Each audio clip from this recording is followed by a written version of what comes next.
السلام علیکم ناظرین، آپ کو بتاتے چلیں کہ سروے کے مطابق لاہور دنیا میں آج بھی سب سے پہلا وہ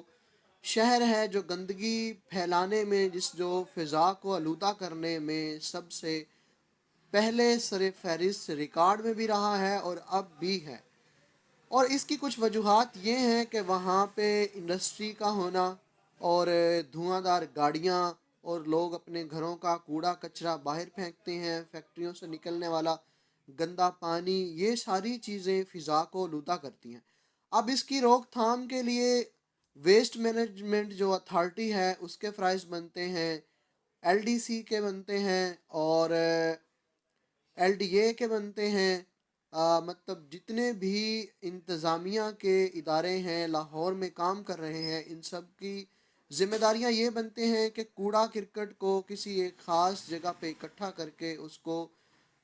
جلانے کی بجائے دبایا جائے مٹی میں، تاکہ ویسٹ چیزیں جو اپنے اثرات سے فضا کو آلودہ کرتی ہیں اور یہ سموگ کا سبب بنتا ہے، یہ نہ بنے۔ اب ہے کیا کہ جب یہ دھواں دار گاڑیاں، چیک اینڈ بیلنس تو ان میں ہے نہیں، لوگ اسی معاملے میں چلے کہ جب تک یہ گزارا کرتی رہیں، فیکٹریوں کی چمنیوں سے نکلنے والا دھواں، اس کا کوئی پراپر حل نہیں، اینٹوں کے بھٹھوں کا کوئی پراپر حل گورنمنٹ نہیں نکالتی، جو ادارے کام کر رہے ہیں ان چیزوں کے لیے، ان کے جو آفیسرز ہیں وہ پراپر اس لیول کا ورک نہیں کرتے جو ان کو کرنا چاہیے۔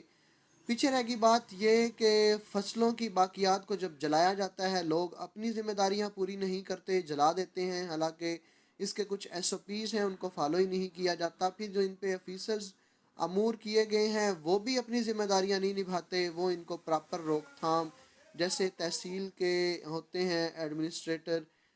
اور کہہ لیں کہ ساتھ میں جو یونین کونسل بیس پہ سیکٹریز آ جاتے ہیں، پٹواری آ جاتے ہیں، وہ بھی ان معاملوں میں ان کا بھی اختیار ہے کہ وہ ان چیزوں کو روکیں۔ اور پاکستان میں یہ سب سے بڑا مسئلہ سموگ کا بن چکا ہے، جس کی وجہ سے ہم سکول تو بند کر دیتے ہیں، ہم ان چیزوں کو نہیں کرتے۔ اب اس کا سب سے بڑا پہلا سٹیپ جو ہمیں لینا چاہیے، جیسے بیرون ممالک میں ہوتا ہے کہ گاڑیوں کی سال بعد چیکنگ ہو، سرکاری اداروں سے، ایکسائز سے وہ گاڑیاں پاس کریں، انجن سے نکلنے والے دھوئیں ان کو پاس کریں، ان کے ٹائرز کا معاملات دیکھیں۔ اس طرح کافی چیزیں، مطلب چوری چکاری کی گاڑیاں بھی نکل سکتی ہیں، بیچ میں سے پکڑی جا سکتی ہیں، لوگوں کے لائسنس چیک کریں، یہ چیزیں، اور ان کو